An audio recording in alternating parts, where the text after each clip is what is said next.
लाडक्या बहिणींनो, जर तुम्ही अजून के-वाय-सी केली नसेल किंवा तुमच्या ई-के-वाय-सी मध्ये थोडी जरी चूक झाली असेल, तर हा व्हिडिओ शेवटपर्यंत नक्की बघा. कारण आता परिस्थिती खूप गंभीर झालेली आहे. कारण सरकारकडून आता एक मोठी अपडेट समोर आलेली आहे आणि त्या अपडेटनुसार तुमच्या खात्यात येणारे ₹1500 कायमचे बंद होऊ शकतात. हो बहिणो, लाडकी बहिणींनो, आता ई-के-वाय-सी अनिवार्य करण्यात आलेली आहे आणि ज्या महिलांनी अजून ई-के-वाय-सी केली नाही, त्यांचा लाभ आधीच बंद होऊ लागलेला आहे. आता सगळ्यात महत्त्वाचं म्हणजे तुमच्याकडे फक्त शेवटचे 7 दिवस उरलेले आहेत. 31 मार्च 2026 ही अंतिम तारीख आहे आणि यानंतर तुम्हाला पुन्हा संधी मिळेल का नाही याबद्दल अजून कोणतीही खात्री नाही. आणि बहिणो, अजून एक मोठा प्रश्न सगळ्यांच्या मनात आहे, मुदतवाढ मिळणार का? आजच्या या व्हिडिओमध्ये आपण सगळं क्लिअर करणार आहोत.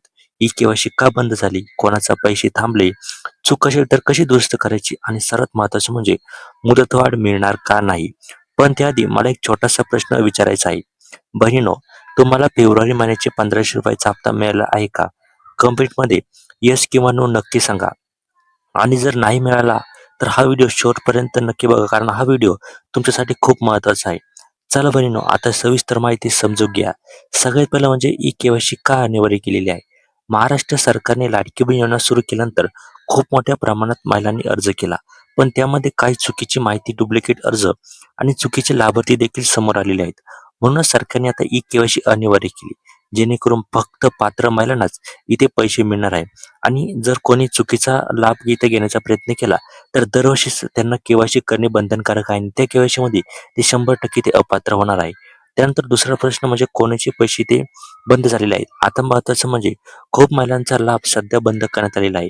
कारण तर ज्यांनी ई-के-वाय-सी केलीच नाही, ज्यांनी चुकीची माहिती भरली किंवा ज्यांचे आधार किंवा बँक मिसमॅच आहे, अशा महिलांचे ₹1500 थांबवण्यात आलेले आहेत.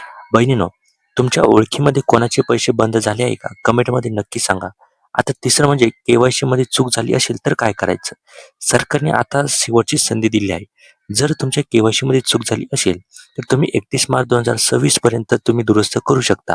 तुमचं नाव मिसमॅच असेल किंवा आधार लिंकिंग प्रॉब्लेम असेल किंवा चुकीची माहिती तुम्ही दिलेली असेल, हे सगळं आता फिक्स करता येणार आहे. आता चौथं म्हणजे शेवटची तारीख. लक्षात ठेवा बहिणीनो, 31 मार्च 2026 ही अंतिम तारीख आहे. याच्यानंतर जर तुम्ही के-वाय-सी केली नाही तर तुमचा लाभ कायमचा बंद होऊ शकतो. तुम्ही ई-के-वाय-सी पूर्ण केली आहे का? कमेंटमध्ये येस किंवा नो नक्की कळवा.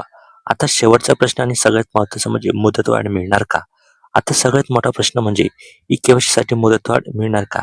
आता सध्या जे अपडेट समोर आले आहेत त्यामध्ये अजून कोणतीही अधिकृत घोषणा इथे झालेली नाही. पण सरकारने आधीच अंतिम तारीख दिली आहे. म्हणून तज्ज्ञांच्या मते मुदतवाढ मिळण्याची शक्यता इथे खूपच कमी आहे. म्हणून बहिणो, अजून वाट बघू नका. आजच ई-के-वाय-सी करा.